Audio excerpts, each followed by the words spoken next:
नमस्कार साथीहरू, स्वागत छ तपाईहरुलाई आजको नयाँ भिडियोमा।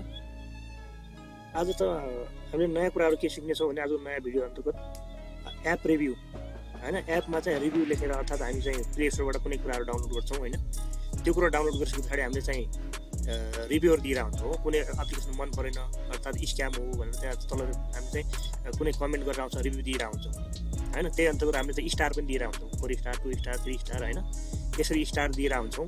आज चाहिँ त्यही कुराहरु गरेर चाहिँ हामीले पैसा कसरी कमाउने त्यो कुराहरु सिक्ने छौं, जसमा तपाईले चाहिँ एउटा रिभ्यू गरे बाबत तपाईलाई 20 मिनेट समय लाग्छ। 20 मिनेटमा एउटा रिभ्यू गर्नुभयो भने तपाईले $20 प्राप्त गर्न सक्नुहुन्छ हैन, $20 प्राप्त गर्न सक्नुहुन्छ। त्यस्तै तपाईले 1 घण्टा समय बिताउनु भयो भने तपाईले $60 कमाउन सक्नुहुन्छ। अब यहाँ गुगलमा खर्च गर्न $20 भने कति हो? ₹2661। तपाईले एउटा रिभ्यू 20 मिनेट समय दिनुभयो भने तपाईले $2661 कमाउन सक्नुहुन्छ। त्यसो तपाईले 1 घण्टा मात्रै टाइम दिनुभयो भने कति कमाउनु भयो है त? 1 घण्टामा $7,985 कमाउनुहुन्छ है। अब त्यो कुराहरु चाहिँ अब यो रिभ्यूले चाहिँ कहाँ दिने, कसरी दिने हैन, त्यबाट कसरी पैसा कमाउने त्यो कुराहरु सिक्ने छौं। पहिला तपाईले च्यानलमा नयाँ हुनुहुन्छ च्यानललाई सब्स्क्राइब र भिडियोलाई चाहिँ लाइक गर्नु। अब त्यो सिक्नुको लागि एउटा जस्तै तपाई कुनै एउटा ब्राउजरमा जानुस् हैन, क्याप्टेरा भनेर हाल्नुस्, capterra.com भनेर क्याप्टेरा भनेर हाल्नुस्। अब यसलाई चाहिँ यो एप्लिकेसन अर्थात फेक हो, रियल हो अनि जेन्युइन एप्लिकेसन हो कि हैन त्यो चेक गरौँ है त। वेबसाइट यो जेन्युइन हो कि हैन, एउटा पैसा कमाउन सकिन्छ कि सक्दैन त्यो चेक गरौँ है त। अब तपाईले यसलाई चाहिँ ट्रस्ट पाइलटमा चेक गरौँ हैन। ट्रस्ट पाइलटमा यसलाई यहाँ रिभ्यू हेरौँ है, कसले हेर्नुस् यहाँ 4.2 रेटिङ भनेपछि तपाईले सोच्नु कि अब धेरै मान्छेहरु काम गरेर राख्नु हैन, सबैले 4.2 रेटिङ भने एकदम राम्रो हो। अब त्यस्तै यसलाई हामी चाहिँ स्क्याम एडभाइजरमा गरे हेरौँ है त। यहाँ 100 मा 100 ट्रस्ट स्कोर भन्छ, हेर्नुस् यहाँ। अब यसको पोजिटिभ हाइलाइटहरु यति छ, नेगेटिभमा के रहेछ भने नेगेटिभ दुईटा मात्रै छ यहाँ। The website owner is hiding his identify on which using a paid service। यसको नराम्रो पछि यो मात्रै रहेछ हैन, अरु सबै पोजिटिभ पछि यति छ भनेपछि यो एकदम जेन्युइन ट्रस्टेड वेबसाइट हो हैन। अब यसको चाहिँ हामी चाहिँ यसको ट्राफिक हेरौँ है त। यसमा कति मान्छेहरु कहाँबाट कसरी चेक गरेर राख्नु हैन, कति काम गरेर राख्नु, कसरी कमाइराख्नु त्यो हेरौँ है त। अब यसलाई चाहिँ ग्लोबली र्याङ्कमा 18,564 छ यसको हैन। कन्ट्री र्याङ्क तपाईँ 7,816। अब यहाँ हेरौँ है त कहाँबाट ट्राफिक आछ यहाँ त्यो हेरौँ है।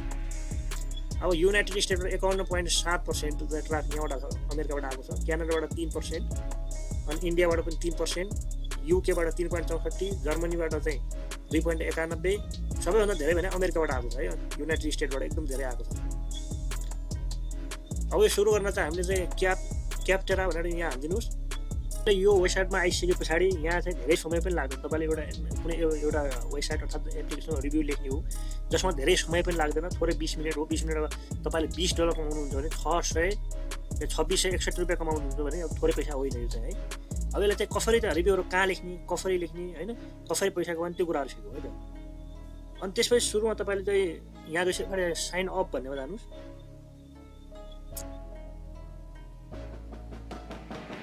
अब साइन अप गरेर तपाईले यहाँ लिंक्डइनबाट पनि खोल्न सक्नुहुन्छ, लिंक्डइन एकाउन्ट छ त्यहाँबाट खोल्न सक्नुहुन्छ, कन्टिन्यू गुगलबाट खोल्न सक्नुहुन्छ, कन्टिन्यू विथ इमेलबाट पनि खोल्न सक्नुहुन्छ। अब म गुगलबाटै खोल्छु है। अब तपाईँ जुन जिमेल हो त्यो जिमेललाई चाहिँ सिलेक्ट गरिदिनुहोस्। हामीले चाहिँ मेल भेरिफाई गर्नुपर्ने हुन्छ है।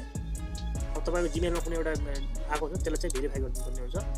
टिम क्याप्टेराबाट आइसकेको छ, म चाहिँ यहाँलाई चाहिँ भेरिफाई गर्छु है त।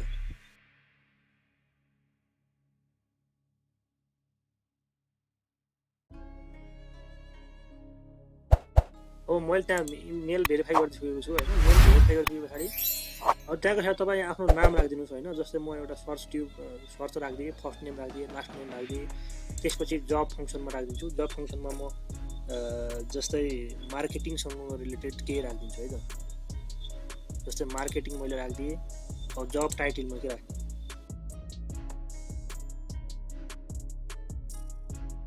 म्यानेजर राखिदिएँ हैन। अनि त्यसपछि इन्डस्ट्री भन्छ, इन्डस्ट्रीमा तपाईको के राख्दिनु, एनिमेसन भनेर राखिदिन्छु है त। अनि कम्पनी साइज, अब तपाईको त्यहाँ कति मान्छेहरु काम गर्छन्, म 2 देखि 9 जस्तै म 2 देखि 9 राखिदिन्छु है त।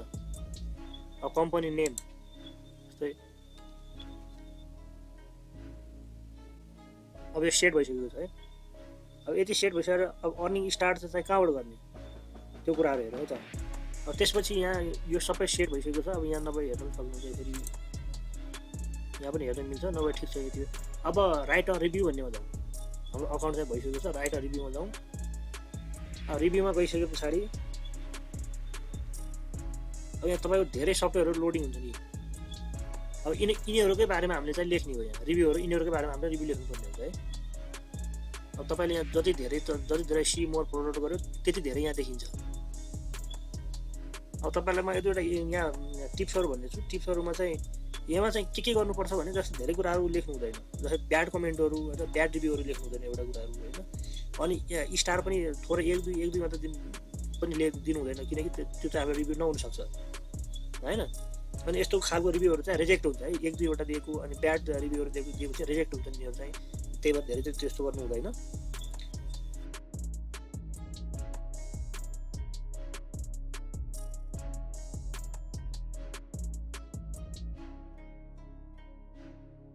एउटा माइक्रोसफ्ट प्रोजेक्टको बारेमा लेखौँ होइन रिभ्यू। अब तपाईँले यहाँ जस्तै पहिला जे भर्नु भएको छ नि त्यही भर्न मिल्छ, यहाँ धेरै केही गर्नु पर्दैन।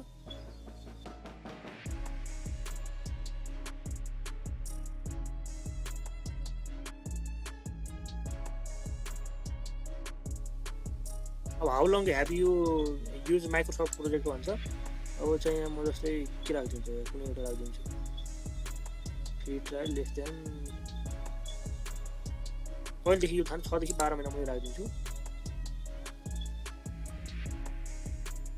अब यहाँ how frequently do you use Microsoft भन्छ। यहाँ पनि म जस्तै डेली राखिदिन्छु है त, प्रत्येक दिन युज गर्छु होइन। अनि त्यसपछि किन what capacity do you use Microsoft marketing म यो राखिदिन्छु होइन। What is your role in using Microsoft भन्छ। आई एम एडमिनिस्टर भनेर राखिदिन्छु है त। आई एम एडमिनिस्टर भनेर राखिदिएँ। यहाँबाट नेक्स्ट गर्छु। 3टा पेज हुन्छ, म एउटा पेजमा त कम्प्लिट गरेको अहिले। नेक्स्ट गरिदिन्छु। अनि दोस्रो पेजमा आइसकेको छ है। अब यहाँ के छ ओभरअल क्वालिटी भन्छ। अब यहाँ हामी चाहिँ 5 मा 5 दिन्छौँ ल होइन। इन्क्रिज युज 4 दिउँ यसमा है। फिचर एन्ड यसमा चाहिँ कति दिउँ, जस्तै यसमा पनि ल 4 दिउँ। कस्टमर सपोर्ट यसको पनि 4 दिउँ, अप्सनल हो यो होइन। भ्यालु अफ मनी ल यो फुल दिदिउँ है त। ल फुल स्टार यहाँबाट दिदिउँ यसरी। अब जस्तै how does the pricing for Microsoft project compare to similar project. अब यसको एक्सपेन्सिभ त नराखौँ होइन, इनएक्सेसिभ धेरै सस्तो पनि नराखौँ, ठिक्क मिडमा राखिदिउँ त, मिड टियर भन्नेमा राखिदिउँ। अब त्यो चाहिँ how likely is it that you would recommended Microsoft project to a friend or यसमा चाहिँ 10 मा 10 दिदिउँ है त। अनि यति गरिसके पछाडि नेक्स्ट गरिदिउँ। अब हामी तेस्रो पेजमा आइपुगेका छौँ है। यो तेस्रो पेज हो। टाइटल योर रिभ्यू भन्छ। अब यहाँ चाहिँ जस्तै यसैको टाइटल राखिदिउँ, माइक्रोसफ्ट प्रोजेक्ट छ नि हो, यही प्रोजेक्ट यहाँ राखिदिउँ, यही प्रोजेक्ट राखिदिउँ।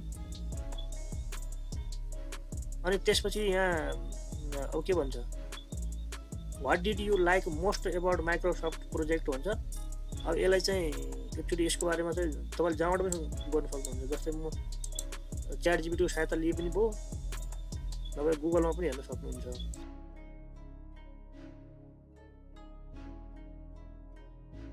तपाईँको यहाँ पेस्ट गरिदिन्छु है म। अनि यसमा पनि ल जस्तै what did you like least about Microsoft project भन्छ। यो पनि यहीँबाट लिदिउँ होइन। यसको सहायता पनि हामीले त्यहीँबाट लिउँ है त। अप्सनल हो भने त भयो। Did you switch from another product भन्छ। अब तपाईँले जे छ त्यही राख्नु ल। म जस्तै यस गरिदिन्छु। What product did you switch from भन्छ। यो अप्सनल हो, यो केही नराखे पनि हुन्छ। अनि वाइ डिड यो के भन्छ, यो छोडिदिउँ। अब धेरै यसको पैसा नलागिदिन्छ होइन। while purchase Microsoft project, what alternative product were considered भन्छ। अब यसको ठाउँमा चाहिँ जस्तै म यहाँ के लेखिदिन्छु है त,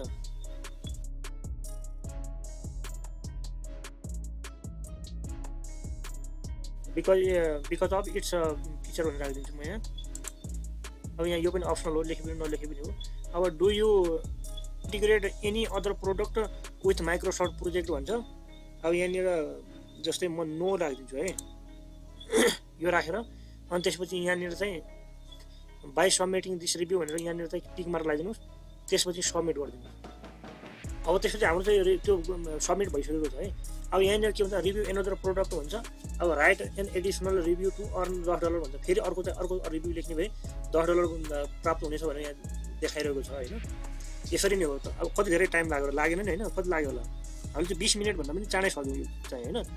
यदि चाँडै सकिन्छ तपाईँले 1 घन्टामा मात्रै तपाईँले 1 घन्टामा 60 मिनट अर्थात् 1 घन्टा मात्रै काम गर्नुभयो, तपाईँले $60 कमाउनुहुन्छ। $60 भने तपाईँको कति आफै सोच्नुहोस् होइन। विथड्रोको लागि के छ भने, विथड्रोको लागि जस्तै जुन इमेलद्वारा तपाईँले चाहिँ जस्तै मैले जुन एकाउन्टबाट अहिले इमेलबाट खोलेको थिएँ नि, त्यही एकाउन्टबाट सबमिट भएको छ होइन, रिभ्यूको लागि गएको छ। अब त्यसपछि तपाईँले विथड्रो लिने बेलामा पनि जुन तपाईँ इमेलद्वारा चाहिँ एकाउन्ट क्रिएट गर्नुभएको छ, त्यही एकाउन्टमा चाहिँ तपाईँको 4 देखि 14 दिनभित्र रिभ्यू मिल्छ है। 4 देखि 14 दिनभित्र रिभ्यू टाइम भने त्यत्रो टाइम लाग्छ। 4 देखि 14 दिनमा चाहिँ रिभ्यू हुन्छ। अनि हरेक रिभ्यूको तपाईँ नोटिफिकेसन त्यही मेलमा प्राप्त हुन्छ है तपाईँलाई। पछि तपाईँलाई आउने बेलामा चाहिँ त्यो इमेलमा चाहिँ एउटा कुनै गिफ्ट कार्ड पठाउँछ उताबाट होइन, एउटा गिफ्ट कार्ड आउँछ। त्यसैमा एउटा तपाईँलाई त्यहाँ बटन पनि दिएको हुन्छ। त्यो बटनमा त तपाईँले रिडिमको तपाईँले त्यो बटनलाई रिडिम गर्नुभयो भने, आफ्नो चाहिँ क्लेम गर्नुभयो भने तपाईँलाई डलर प्राप्त हुने त्यसै ठाउँमा हो होइन। त्यसमा तपाईँलाई खास चाहिँ पैसा लिने बेला चाहिँ भर्चुअल चाहिँ भिजा कार्ड हुन्छ होइन, भर्चुअल भिजा कार्डबाट तपाईँले विथड्र लिन सक्नुहुन्छ। त्यो कसरी बनाउने युट्युबमा गएर सर्च गर्न सक्नुहुन्छ मजाले होइन। अनि तपाईँको एउटा चाहिँ इम्पोर्टेन्ट कुरा के छ भने, तपाईँको त्यो एउटा चाहिँ गिफ्ट कार्ड आउँछ। त्यो गिफ्ट कार्ड के हुन्छ भने तपाईँले इमेल चेक गरिराख्नुपर्ने हुन्छ कि त्यसको एक्सपायर डेट खास के हुन्छ 30 दिनको मात्रै हुन्छ। 30 दिनभित्र तपाईँले त्यो क्लेम गर्नु भएन, रिडिम गर्नु भएन भने त्यो एक्सपायर हुन्छ। तपाईँको त्यो कमाएको पैसा पनि सब जान्छ, काम लाग्दैन। यति नै थियो आजको अपडेट। यदि भिडियो मन परेको छ लाइक र च्यानललाई चाहिँ सब्सक्राइब गरिदिनुहोस्।